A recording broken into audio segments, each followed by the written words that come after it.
Hi, I'm Sarrae Crane, the Executive Director of MERCAZ USA, and it's my pleasure to welcome you to MERCAZ Reads Israel, a joint venture of MERCAZ USA and Mercaz-Canada, with participation of MERCAZ UK.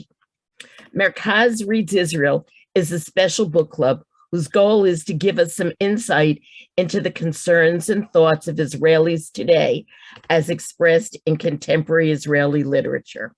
We're very excited today that we are presenting Hope Valley, a novel by Rabbi Haviva Ner-David that I hope most of you have read the book and are as excited about it as I am, and looking forward to this conversation with our author. So without further ado, Haviva, want to tell us a little bit about yourself before we begin our conversation? Sure. So I grew up in New York in a modern Orthodox home and a Zionist home. And I moved to Israel in my late 20s with 2 of my 7 children. I mean, then there were 2, now there's 7. And I lived in Jerusalem for 13 years and then moved to Hanaton in the north 12 years ago. And I run the mikveh on the kibbutz, which is the only mikveh in Israel that's open to anyone who wants to immerse, how they want to immerse, when they want to immerse. And I'm a spiritual companion or director, and I have a practice. I work a lot with rabbinical students, and I'm a writer. This is my debut novel, but I have 2 memoirs that came out already and a 3rd that's coming out in December. So that's me in a nutshell. So just before we go on, I just want to introduce Rabbi Jennifer Gorman, who is the Executive Director of Mercaz-Canada, who is one of the coordinators of this program. And she too will be asking some questions. So as I read the book, you begin with Ruby, with the Palestinian woman who plays such a major role in this book. And I read the book twice. The first time I read it, wow, here's this narrative of different people, and you did it without prejudice, that you told their stories so that we would understand where they were coming from. And then it hit me I understand how you wrote about Tikvah, but how did you get into the head of Ruby, of a Palestinian woman? And how did you get into the head of the other people, the other characters in the book? And while you're not Tikvah, there's enough similarity for you to understand who Tikvah is. What about Ruby? And how would Palestinians respond to your portrayal of Ruby? Could you talk about that a lot? Okay. Someone wrote that they couldn't hear me, so just, can you hear me now? I guess tell us if you can't. I do have a sore throat, so I'm trying. I'll try to speak louder. Okay. So it's really interesting because this book took me 8 years from the day that I started writing till the day it was published. And there were many drafts, and it was really a learning process to write it, learning how to write a novel, because I had written memoir before. So the first draft was written all from Tikvah's point of view. And that's because that felt, like you said, that felt like comfortable territory. Even though she really is not me. At the beginning, she definitely was more like me than she ended up being in the end, because it was also, I was working on a lot of issues when I was writing the book, issues for myself. And so she was more like me. And then as I learned to write fiction and realized that I need more distance from the character, she became less like me. And I also realized that something was missing. The book was all written from Tikvah's point of view, And it just, I think I knew from the beginning that I really needed to have Ruby's point of view too, because Ruby was there from the beginning. She was a central character, but she didn't have a point of view. And I was reticent, I was hesitant to do that, to write from Ruby's point of view, just for because of what you said, that I felt to myself like, who am I to write from a Palestinian woman's point of view?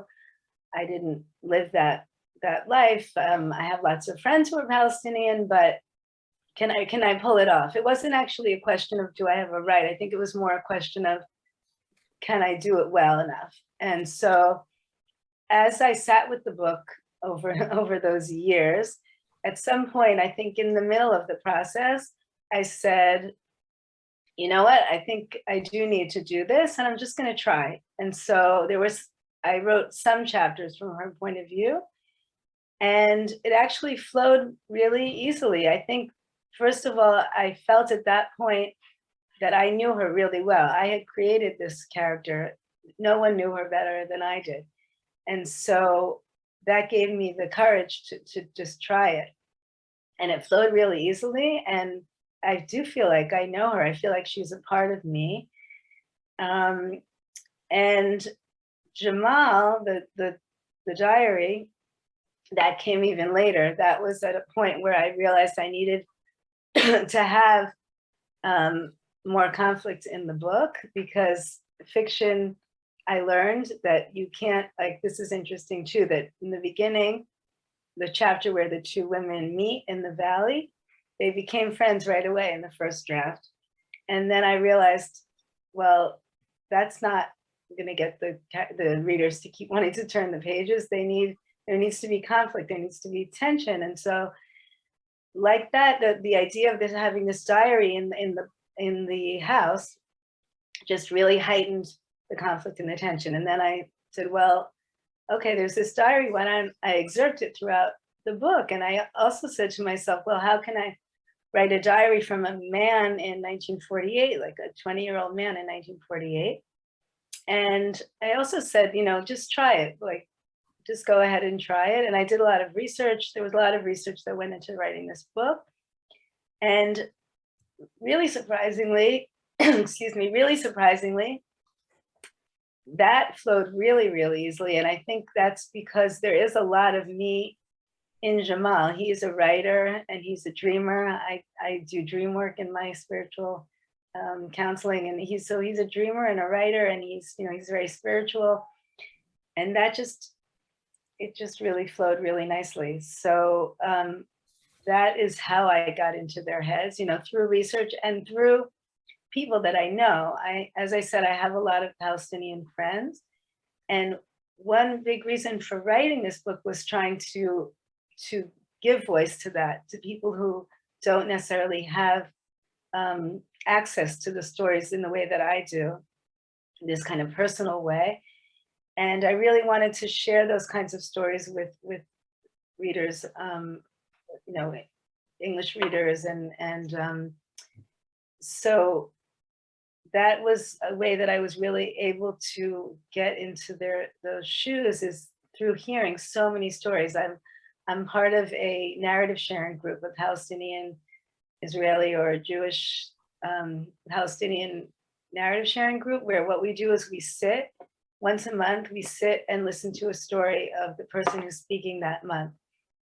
And you're just supposed to sit for the first hour and you hear their story. And you're not allowed to, it's not about debating, it's not about dialoguing even, it's about listening. And through hearing so many stories that way, I just feel like I kind of imbibed all these stories and just this pathos, and they really touched my heart. And so I think that was a way, it was kind of like a spiritual exercise really in listening.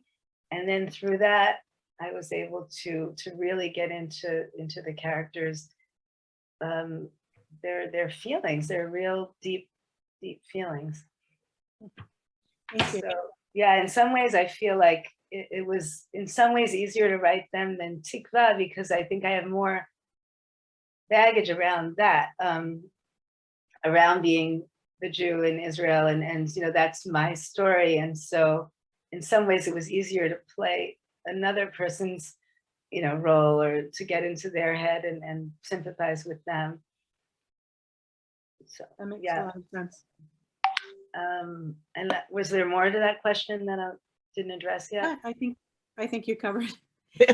You did mention that this was for you want to tell this story to English readers. English is your first language, and the book was written in English.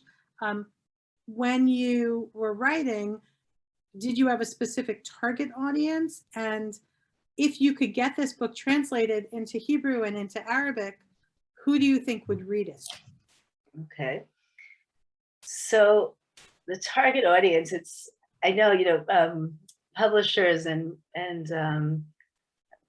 marketers, they want you to have an audience in mind when you write a book. So I did not have an audience in mind. I mean, I wrote because I just felt this urge to write this story, and maybe I'll even tell some of the reasons why I wrote the book, if you want me to now, or if you want to wait with that. But I think I was writing in English because that is my mother tongue, and that's what I write in.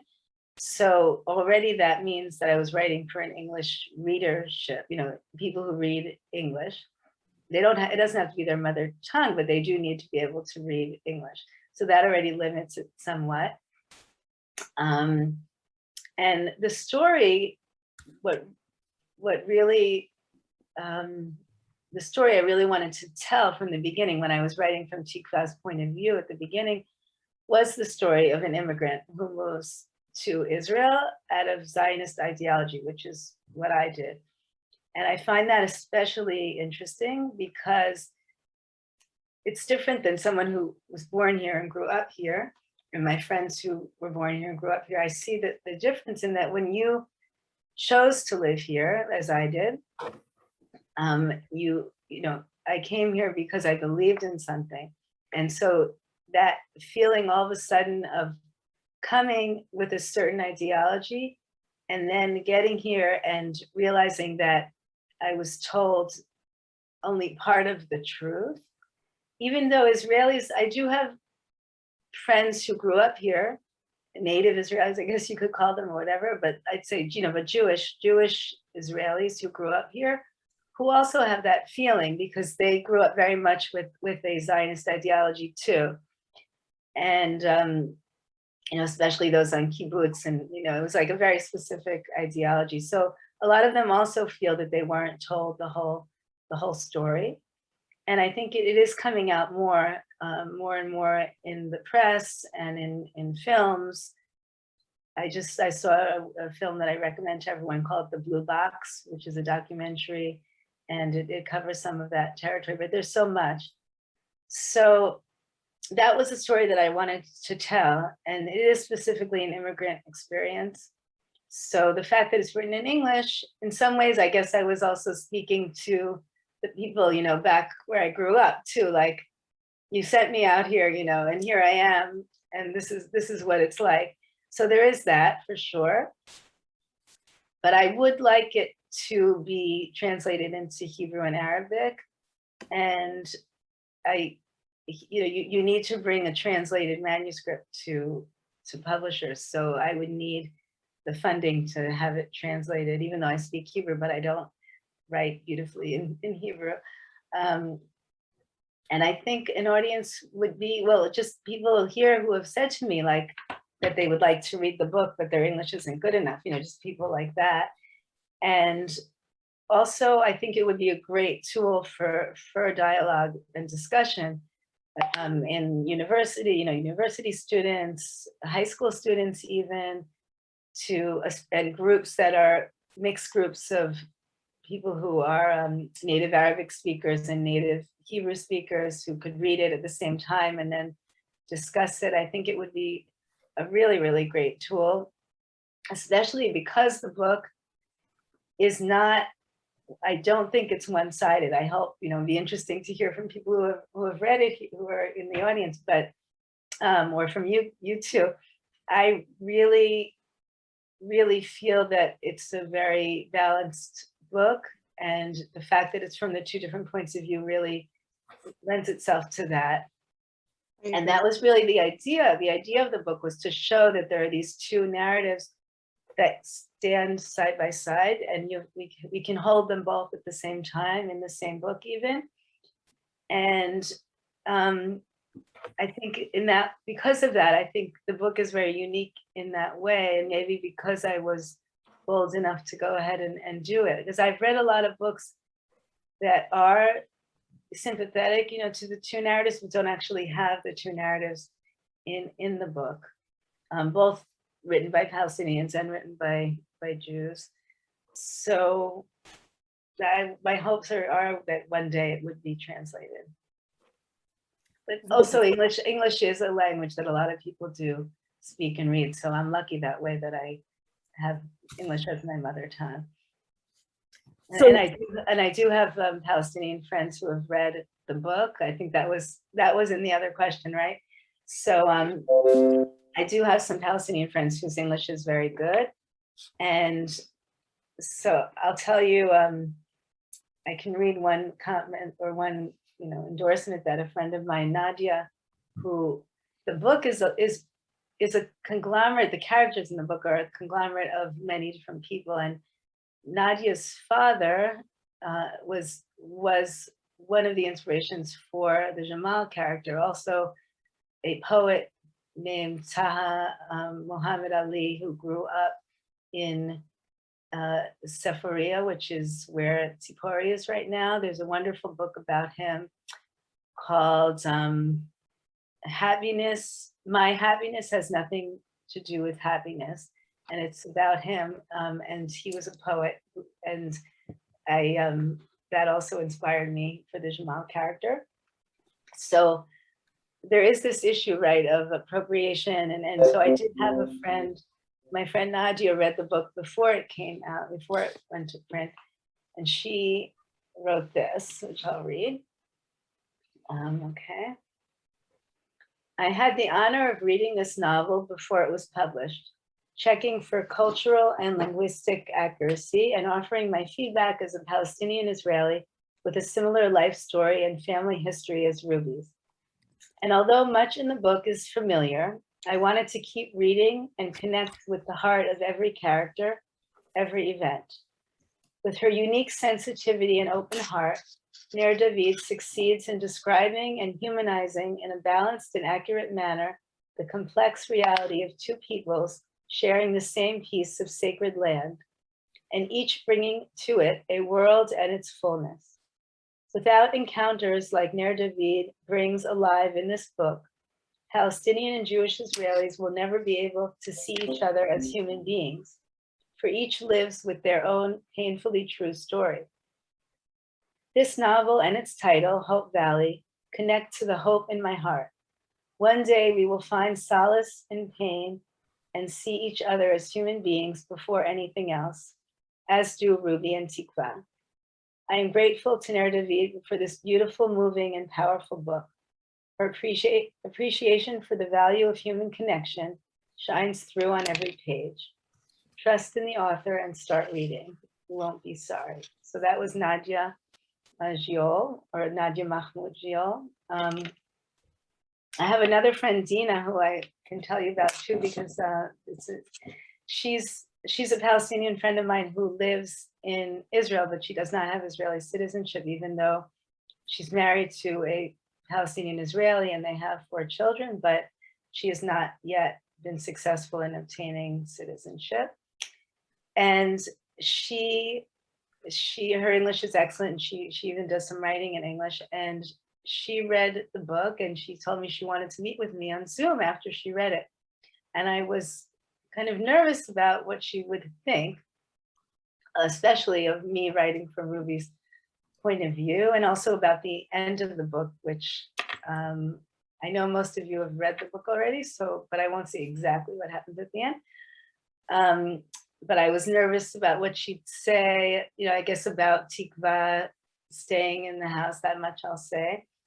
And we got onto our Zoom call and she said she loved the book, and she actually said that the thing that moved her the most about the book was how I could write from Ruby's point of view in such a sensitive and accurate and believable way. So that just, I was very relieved, and then really delighted that she said that. So that was, yeah, addressing the question of have Palestinians read it and what did they think?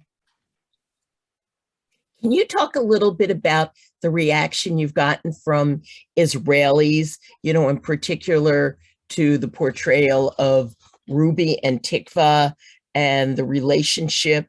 Have you gotten any negative feedback? Has it bothered people? I haven't gotten any negative feedback, and so I don't know if that's just because people who know me or meet me, wouldn't want to say if they had negative feedback. But I also really do think that because the book is so balanced, as I said, that I don't think anyone could really claim that it's anti-Israel, definitely not anti-Israel. And actually, when it came out right around the time in May. It came out in April, but that the whole all the war and the rioting, and I think especially then I felt even that, and I told people to read it who were posting things that were very anti-Israel on Facebook, let's say. I actually felt that I could say to them honestly, like, read this book because you'll see these different points of view. And I really do think that Tikvah and Alon and all of them, they're all telling a legitimate story, a true story, and their point of view is legitimate. And Marie, her whole story, that the whole the Shoah, the Holocaust, and how it plays into the feelings of Israelis and their feeling of vulnerability. It's really important for people to know about that and to honor it and respect it, even though Jews might now be the powerful ones in it, the ones who have power in Israel, but it doesn't mean that anti-Semitism doesn't exist, and that people are not scared that something like that could happen again, especially what happened around that time in terms of anti-Semitism, and is probably still going on. You could tell me better than I can tell you, I guess, living not in Israel. So I'm not surprised that I haven't gotten negative feedback, because I do think that it is a balanced book. I was very careful, let's say, for example, to include that in 1948 that it was the Arab countries who attacked Israel. That's something that often is left out when people are telling the Palestinian narrative. I've noticed that again and again. And so I was very, very careful to say that at least a couple of times in the book. And because it takes place in 1948, I have all that happening. It happens in real time in the book. So that also, I think, is really important, and it shows the complexity of the situation here. That's a really good word for what it's like here. The complexity, it's complicated, it's complex, and there's a lot of suffering and trauma that goes all around. So, right, yeah, it was particularly timely leading up into this discussion, because here in Canada on September 30th, we observed our first National Day for Truth and Reconciliation, which is a hopeful attempt. I don't think it goes far enough, but a hopeful attempt to begin to heal the history with Indigenous people in Canada. And the difficulties continue right up until now. In Israel, it's a little different, because you have two people with legitimate claims to the land. Not that the Caucasian European descendants that are now living in Canada are going anywhere. They're not leaving, but it's a very difficult step to take. And I think that you treat it, as you said, in a very balanced manner, and you treat it very, very well. So looking at it and looking in the context of this Day of Truth and Reconciliation, we were realizing that the characters have to overcome a lot of suspicion, a lot of discomfort, a lot of immediate responses. You have a knee-jerk response when you see someone because of your background or your past interactions or what you've been taught. And we need to do that here, certainly in Canada. We need to do that all over the world, but definitely in Israel between the Jews and the Palestinians. And how can, you talked a little bit about sharing this book, saying read this book to people on Facebook, but how can stories like this help draw out the truth and maybe affect peace in Israel? And to throw a monkey wrench into your answer, Alon is dealing with PTSD following a war. My husband is a military reservist. He's a chaplain. He deals with a lot of people who have come back with PTSD. But when you're in Canada, when you're in the US, the soldiers, the sailors, they're coming back. They went someplace and then they're coming back. They're not facing it on a daily basis, right? Alon is never really that far from where he experienced the trauma. So how might that affect Israeli society and Palestinian society in general? Okay, so much to say. Wow, okay. I know, long question. Yeah, I'll just go whatever comes. Okay. Perfect. So one thing I wanted to say that came up when you were speaking is that I chose the house. Really, it is a microcosm of the land. And when you said about everyone has a legitimate claim, and so that was, they really both have a legitimate claim to the house. And then at the end, even more so at the end. So, and I should say also just a fun thing for people who've read the book, that when I was writing it, I didn't know what was going to happen in the end. I kind of had the idea for the story, the setup, and all that, but I didn't know where it was going to go in the end.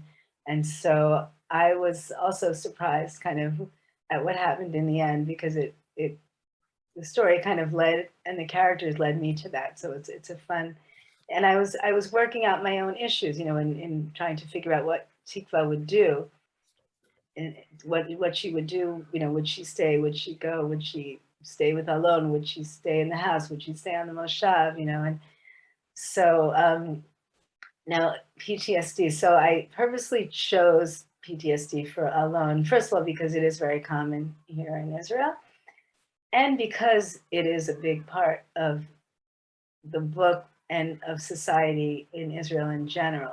We are kind of a whole country of PTSD. So that is a big theme in the book. And he's the most, he has like the diagnosis for PTSD, but so many of the characters have symptoms, I guess. So I'm just going to interrupt for 1 second, just because I want the listeners to understand. We often, certainly in North America, think of PTSD as something that people who are in the military or veterans have to deal with, but it can happen to anyone. And my daughter actually is diagnosed with PTSD from, not from the military. She's a sophomore in college, in university. So, it's about experiencing trauma and how that trauma comes back at you and to you. So it's really important that we realize it's not just because Israelis all serve in the military that they experience PTSD, but the experiences of life in Israel on a daily basis. Right. It can be, if you were in a terror attack, or even if you saw one, or if you're, anything like that. So in the book, so there's Marie, who was in the Shoah, in the Holocaust, and she definitely, and Jamal Jamal definitely as well, having lost his home, and and Ruby as well. They all, and so about society in general here, I'll say a society of PTSD, but also a society of victim mentality. And that's one of the things that makes things very complicated here, because we're all victims as well. And even though the Jews right now are the ones in power, as I said, a lot of Jews here still have a victim mentality.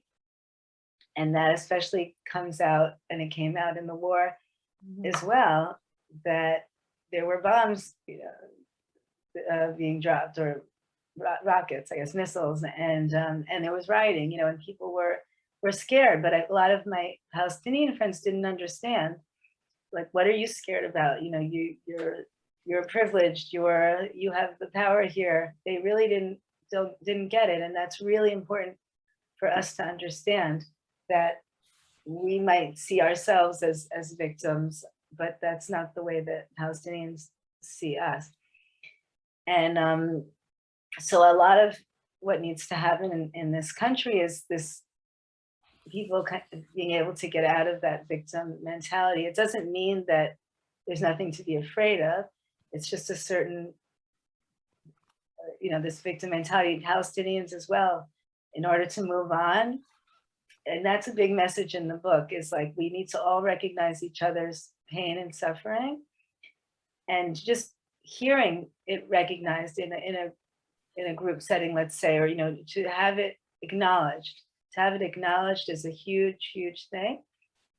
And after that, we can move on to talk about how we can share this place together. But first, both, I don't like to say sides, but all the people involved need to acknowledge that we all are suffering, we all have trauma, we all were oppressed, or we all have loss, and we're still far from that in some ways here.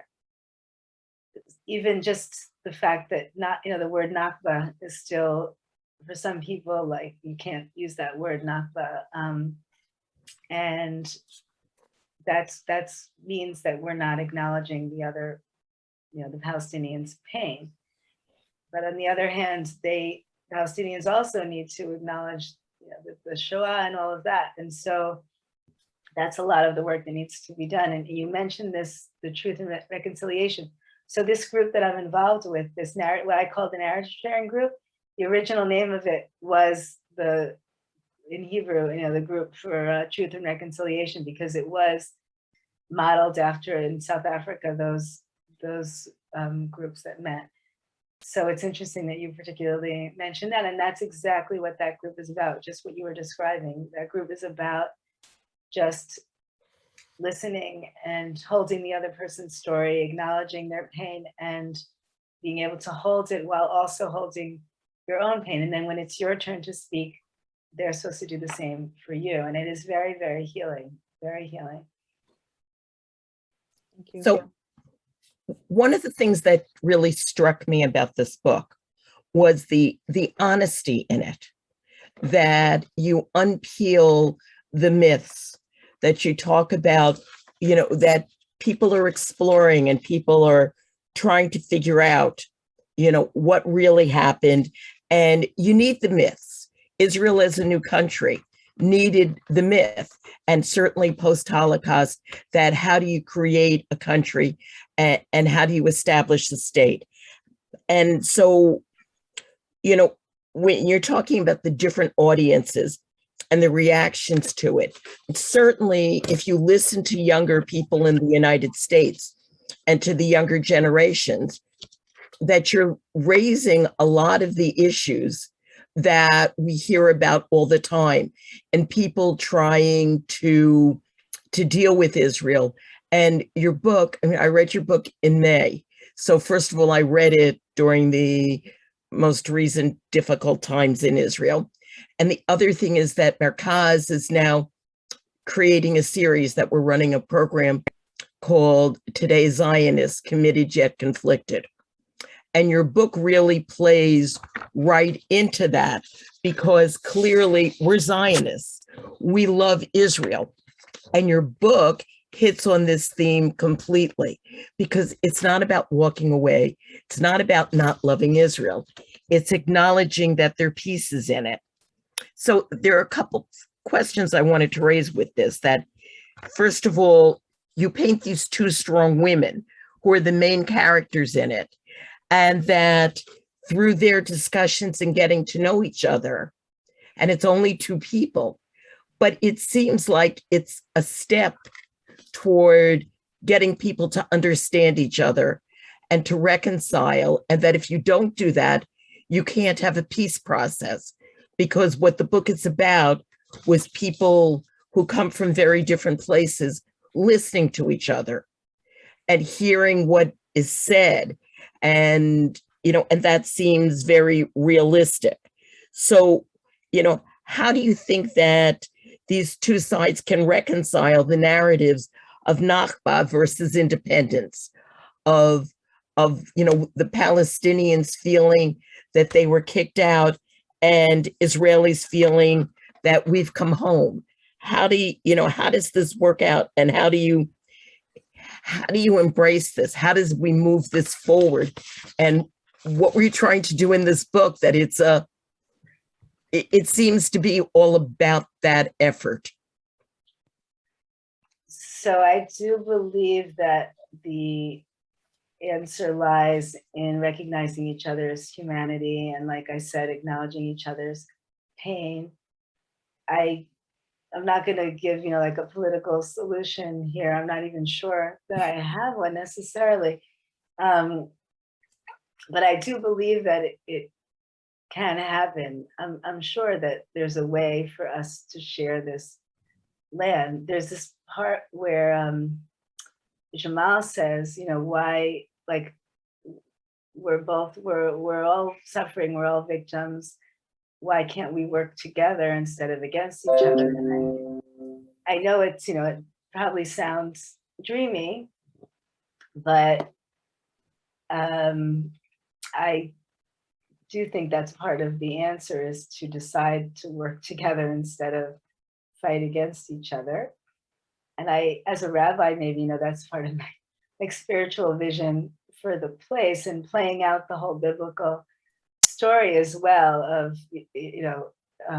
of conflicts from the beginning of the brothers. And I feel like that's our mission, really, is to learn how to get along. And maybe, maybe part of the story, this is interesting, like the story that we were taught, the Zionist narrative, that really also parallels in the Torah, that we're supposed to side with one line, and so I think part of the tikkun that needs to take place, part of the healing and the healing or repairing, is not perpetuating this cycle of of conflict, and of we have to beat you, and and then you beat us, and it's never ending.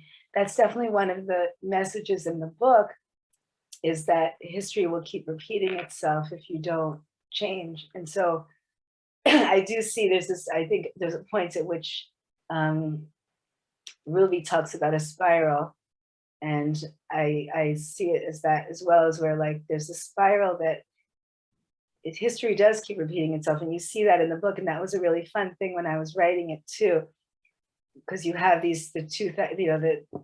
story in 2000, the front story, and then you have the back story in 1948. And there were points at which similar things were happening in both stories. And then to make it even more true, let's say in May and June, I felt the same thing. Like, I felt it was like a third loop, because there was the rioting happening in 1948, and then there was the rioting happening in 2000 in the summer.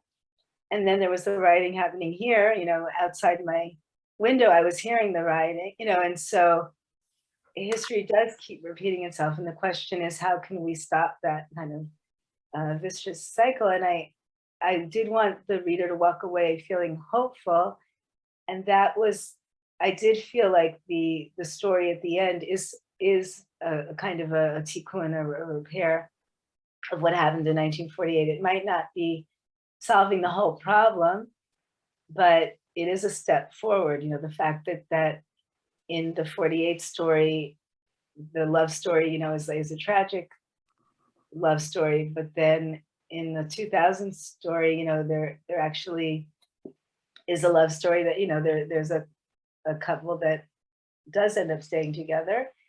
And the friendship, more than that even, you know, the friendship between Tikvah and Ruby is the center of the whole thing. And if, you know, the way they both sit under the same tree, you have Marie and Jamal sitting under that same tree of hope that Tikvah and Ruby sit under. And it's just that same idea of that, you know, they take a step forward because they are able to stay friends and share the house, really, is what happens. So gosh, there's so much. There's a tremendous amount. Yeah, I just want to add one thing here, that there's a comment in the, I'm sorry, Chen, there's a comment in the chat that I think is very, you know, it says, it's interesting that Tikvah spoke English rather than answering in Hebrew when Ruby spoke Arabic. And do you think the fact that they needed to speak English and that their relationship was not based on speaking Hebrew, which clearly Ruby knew, and Tikvah said she had studied some Arabic, but there was no attempt on that they went to English, to a neutral ground, that, you know, how does that play into it? That, you know, that I'm impressed that one of the readers, one of our people thought of that, and it's a interesting. Yeah. And also, how does that play into Israeli society today?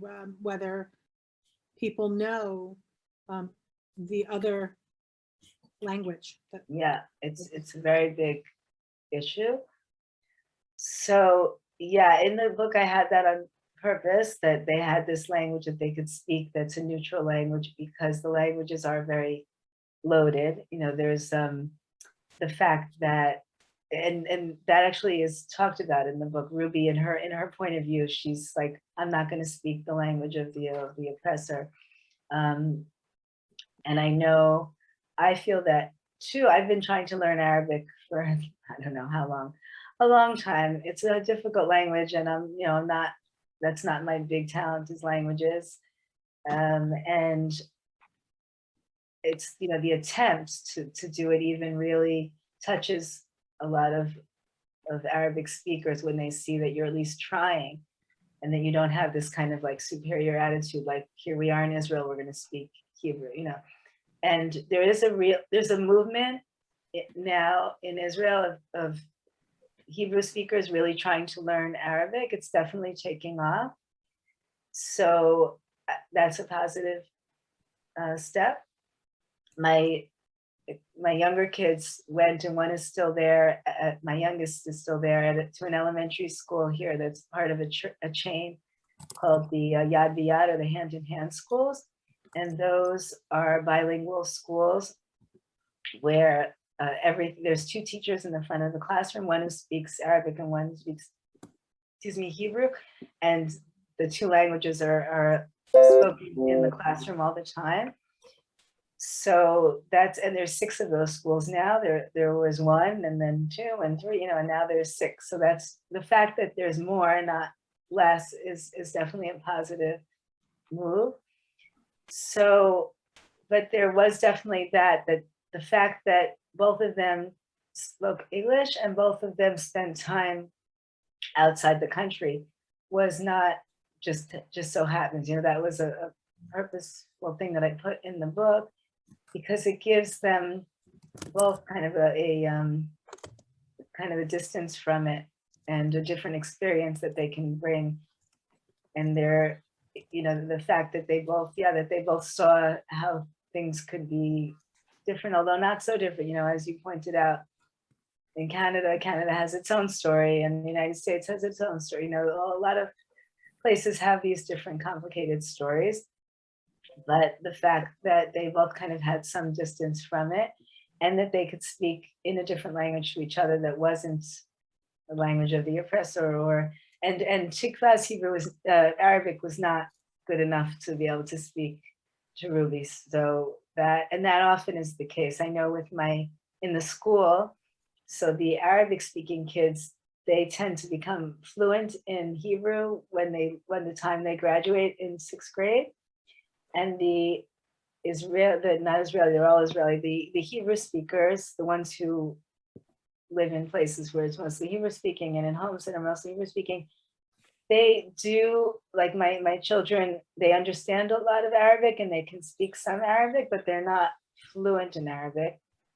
And a lot of the reason for that is because the dominant language in the country is Hebrew. So if you just go out, in the street, you'll hear more Hebrew. And where I live, you hear a lot of Arabic because I'm in the Galilee, and here it's definitely, there's a very large Arabic speaking population. Our kibbutz is surrounded by Arab villages all around. So here, you get a little more chance of speaking and hearing Arabic, even if you're a Hebrew speaker. But it's definitely the dominant language of the country is Hebrew. So I don't remember what else was in the question, but yeah, it was a purposeful move in the book. It created like a safe space for them, I think, for the two women to be able to speak in English and to have that in common, that Ruby, there's that point where she says, oh, you lived in Manhattan, I'm also from New York, that moment of having that in common. Mm-hmm. So I'm watching the time. We're gonna run out of time. We always have more questions than we have time for, which is a good thing. So I want to ask a couple of the questions we got from readers. So one question that was sent to us a little earlier today, you mentioned the relationships, how that didn't work out in 48, but you have the relationships working out now, the friendships and the relationship of Tikvah's daughter with Udi. And the question we got was, the intermarriage plays such a large role, and how do Israeli readers, whether Jewish or Arabic or Jewish or Muslim, I should say, or Christian, how did they respond to this particular challenge? The readers, but also Israelis in general. And there's a second half to that, but let's start with that piece. Yeah.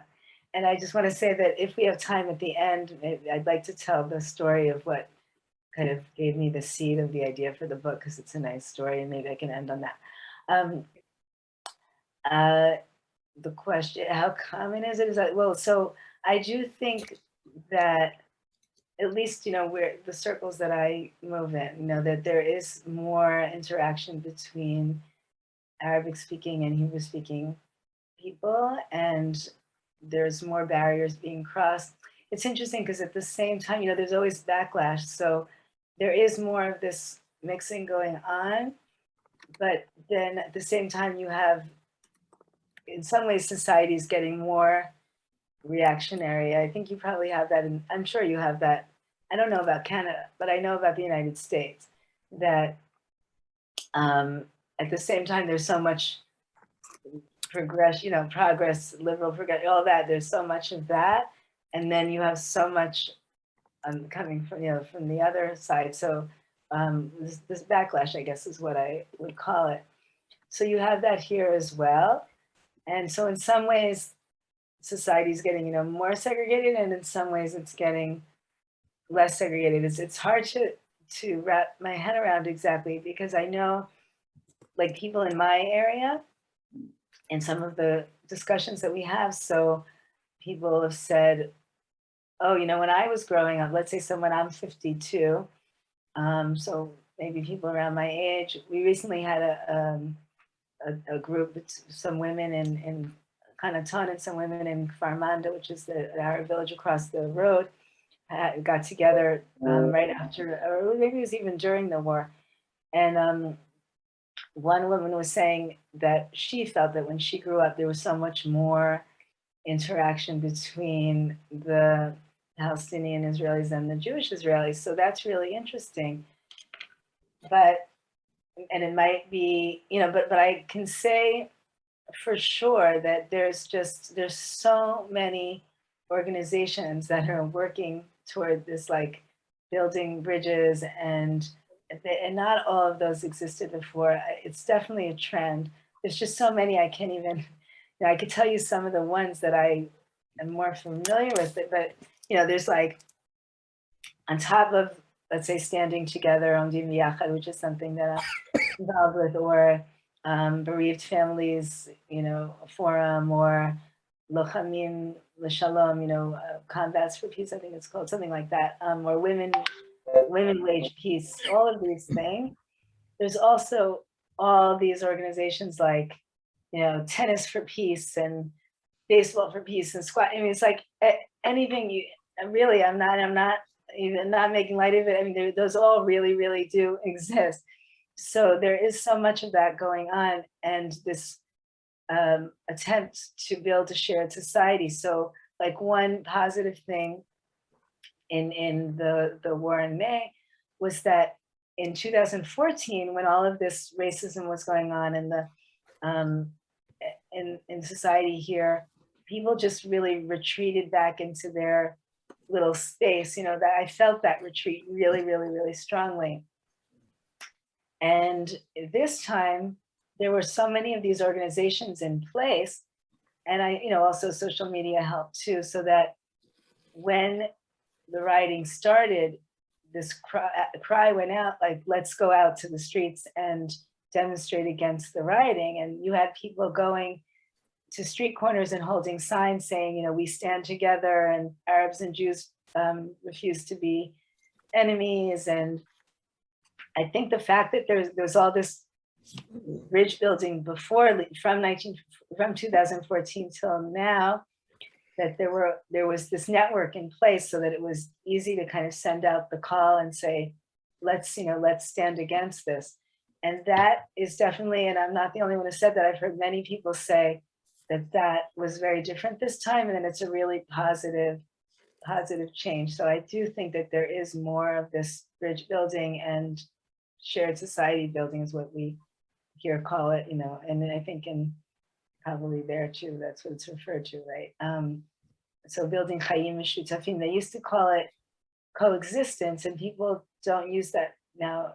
People say, oh, we don't want to coexist, we want to actually exist, like build it together. And that's a big shift as well, this idea that we have to build it together. Yeah. And I don't know if there was something else with that you asked in that question. I'm looking at the time. Okay. I think we've covered. Sarrae, do you see a question specifically that you'd like to bring up? I see there's the type of research.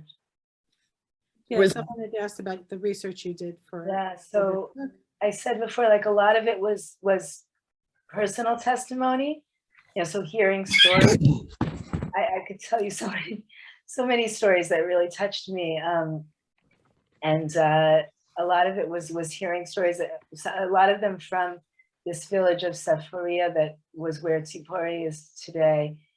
And especially that inspired me a lot for the book too, this idea of, because a lot of the people from Safaria went to Nazareth and live there now. And so they can actually see, the ruins of their village from where they live. So there was a lot of personal stories and testimonials, and on the ground kind of research, like going to villages that were destroyed and hearing stories from people who were from those villages. We have these there are these kind of tours that I've been on where I've heard those stories, and reading books, like that book that I said about the poet Taha Muhammad Ali. So yeah, but a lot of it was really just oral testimony that I heard, and then just doing the historical research as well to kind of make sure that things lined up. And that's actually an important thing to say too, that the places in the the places in the book.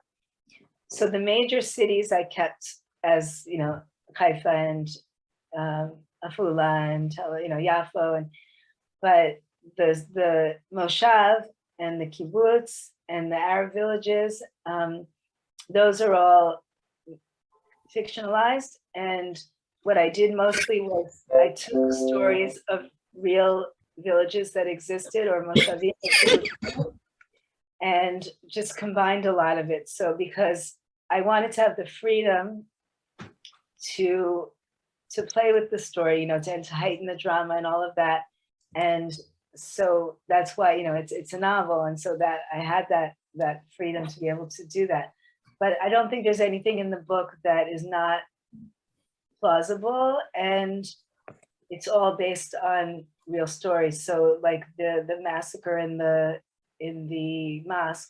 So that was based actually on a massacre in a church in a village called Ilabun. But that's just, that's one example. And the village of Sarrae was definitely a model. Also, one of the story, that village was destroyed, as opposed to Ilabun, which still stands today. The villagers were allowed to come back to Ilabun. And that's where my friend Dina lives, actually. But Sarrae was destroyed, and Sipori was built in its place. So a lot of it was just real stuff that's all around me. Like some of it was research, like the history of 48, I had to do research for that. But there's still people living who can tell these stories, and I can still visit the sites where all these things happened, and you can see the ruins of some of these villages. It's amazing. It's amazing that you can walk around and see the ruins and not realize what you're seeing until someone points out to you. And it's such an eye-opening experience. And that was one of the motivations I had for writing this book, was that when I had that eye-opening experience where I'm like, oh, I didn't realize that what I'm looking at actually are ruins of a house that once stood here. And there's at the beginning when Ruby's walking with the flashlight and she sees the cactuses, and she says, oh, that's a sign that there was a Palestinian village here. That's true. If you go to a lot of these ruins, you see that's a sign. You see these rocks, that like little pieces of walls or whatever, and a lot of cactuses around. And it's that's all true. That's all true. I'm looking at the time. I don't know. Do you want me to tell this story, or of what motivated me to? Okay. So my kibbutz Hanaton is on a valley. So there is actually a valley. It's not called Hope Valley. I made that up. But there is a valley between our kibbutz and the Bedouin village across the way, and which is called Bir al-Maksur. And I was walking my dog one day in the valley. So that, my dog is not Cain, but the dog on the cover is my dog. She was modeling for the cover, which my daughter made the cover. Actually, oh, thank you. I can hold it up too, yeah. So this is Cain, but Cain is also my dog, Munchkin. And so I was walking with my dog in the valley, and I saw this Bedouin shepherd who I would see all the time. I still see him. His name is Hussein. And I noticed, though, that he had a woman with him, and I had never seen him with a woman before. So I went over to say hello, and it was his wife. It turned out it was his wife. And she came over to me and she asked me how old I was, and I told her. And she started to cry. And she said that her daughter was the same age as me, and that she died of breast cancer. And then, we talked about her, and she hugged me, and when I was on my way home, I was thinking, wow, I wish I had met this woman, and especially because I live with a form of muscular dystrophy, and this woman, had cancer. And I thought, oh, wow, that's something we could have talked about. We were the same age, and we both were suffering from some kind of illness.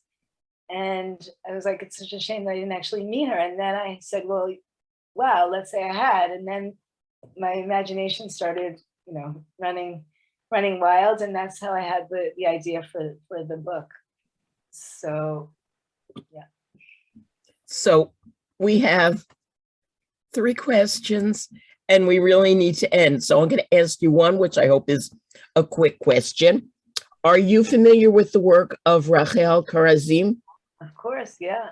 Her daughter, Tali, lives on Hanaton. Actually, it is a very small world if someone is asking that question. So yeah, her daughter lives on Hanaton, and I do know her, and I'm familiar with her, with the work that she does. And my parents go to her poetry and book talks and all that. So, and I've been to some too. So she's amazing. She's amazing. So I don't know, what was the question? The question was just, were you familiar with it? Oh, yeah, definitely, absolutely. And I'll tell her. I know she's been ill actually, and I'll tell her that you asked that question. She's Okay. an amazing woman. Yeah. And then there's another issue, but I don't know if we really have time to discuss this one, which is the role of civilians as opposed to the role of political leaders, which you touched on a little bit. And that in your book, it's all about individuals. It's not about political leaders. It's not about the military. It's human being to human being. And maybe we're just going to combine that question with the last question, which is, what do you want the readers to take away from Hope Valley? That, you know, you write a book and now the book belongs to all of us, that the second you published it, you lost control over how people interpret it or how they read it. But if you could control what we were thinking and we took away, what would you want us to think about and to take away from this work that you spent 8 years on? Okay, so yes, it definitely does connect to that idea of politicians versus the Amcha, you know, the people, the masses. And I do think that the hope, which is what I want people to walk away with, this is a hopeful book, and I do want people to walk away with hope, because, you know, whether or not there is hope, I don't know, who knows, but I do believe that we need to have hope, whether or not whether or not this experiment is going to, work out. Like on the cover, I don't know if you noticed when you're all reading it, that there's a water stain on the painting and the cover, and that was on purpose to show that this is, to draw attention to the fact that it's not finished, the painting, and it's a work in progress. So this country also is a work in progress. And I do believe that, and I do want people to walk away with a feeling of hope in the human connection, because I do think that is, if anything is going to solve the conflict, or, it's going to be about connecting to each other on a human level. And the politicians, they haven't seemed to have been able to come up with a solution. And I think, part of it is because of that holding on to, like, this is our story, or this is what we need to gain, and it's more just about recognizing each other's humanity. And then once you get over that hurdle, I think anything is possible, really. I think it also takes more creative thinking, and that's, I don't think you asked the question today, but there was questions about the fact that it's two women, and then there's Jamal. And I definitely, I don't believe that it's, women necessarily who are going to solve the problem necessarily. I think, though, what women represent, which is this idea of kind of like a fresh point of view, a fresh approach, a more feminine approach. It doesn't have to be like Jamal. Jamal is quite a feminine character in some ways, and so it doesn't have to be, physically a woman, although, it certainly can be. But the idea is more just this energy, this kind of feminine, new energy to come in, and we've got to try something different, because what we've been doing so far is not working. So I think, a lot of it is this idea of just, we have to work together. That's a very kind of new approach. And you see it even in the government now, that now there's an Arab party in the government, that I think people are waking up to this idea that we actually do need to work together. Thank you. I think that's a great note on which to finish up our discussion. I want to thank you, Haviva, for taking your evening. It's getting quite late there. It's gotten quite late there, and joining us today. And I really hope I speak for everyone on the call when I say how much I enjoyed the book, not just reading the story, but everything you've been talking about tonight, the ideas behind it. It's so important, like you've been saying, this is what we need to talk about in order to come to a happy ending. You know, this book ends happily, but it's a happy ending for one family. As Judy just pointed out in the chat, even though Moshavnikim did not want a Palestinian to live on the Moshav, and the fact that the story ends happily doesn't change that. It just shows that there's still a lot of work to do. It doesn't solve everything, but it does open eyes, and it makes connections, and it's a step forward for this family and these individuals, and hopefully that's contagious in a much more positive way than we've been dealing with contagion in the past year and a half. I think it gives us an idea for a potential future, while we still understand that there's still so much work to do. And I want to thank Howie for just putting up the cover of our next book. It's a very different sort of book. It's Someone to Run With by David Grossman. It's a coming of age story. You know, I have the book here. My book is a British version. I'm not sure how I end up with that, but I just want to read one of the blurbs. It's Someone to Run With manages to be both a profound study of the inner lives of two teenagers and a novel that has pace bite and a well-sustained plot, beautifully drawn and intensely gripping novel. And I think it's, you know, it offers Israel as a real place instead of this ideal that we started talking about, that Tikvah experienced beforehand. Our next book really tries to draw the reader and those of us participating in this program, hopefully, into seeing Israel as a real place, not just an ideal place. And so we're very excited about moving on to that. And I'm sure there'll be some thoughts about where we came from with the books we've read and where we're going with the books we've read. And we'll be meeting on February 3rd. That book also has a dog, so that can be a thread, you know. I hadn't thought of that, but you're right, it does. We'll have to have a thread from each book. We have to have something that connects to the next one. It should be interesting. We're also having a series of short films. We're only doing a few this year, but then we'll be meeting to watch a short Israeli film from the World Zionist Organization called Cleaning Time. We'll be meeting in November. Please watch emails and websites and Facebook groups for announcements. It's November 17th. And it deals with other issues in Israeli society. That particular one deals with racism, but even among Jews, you know, within Israeli society. And just to let everyone know, as not that COVID has disappeared, but as we're learning to live with COVID, MERCAZ Canada is having an in-person retreat the first weekend in December, and anyone is welcome. And you can find more information about that on the MERCAZ Canada website, which is just mercaz.ca. So I'm glad that— And MERCAZ USA is having its annual meeting. Yes. On November 7th with the first panel of Today's Zionist, Committed Yet Conflicted, which will be a series that MERCAZ USA and MERCAZ Canada will sponsor for the rest of the year. So you're all invited to our November 7th. It's on Zoom and it's free.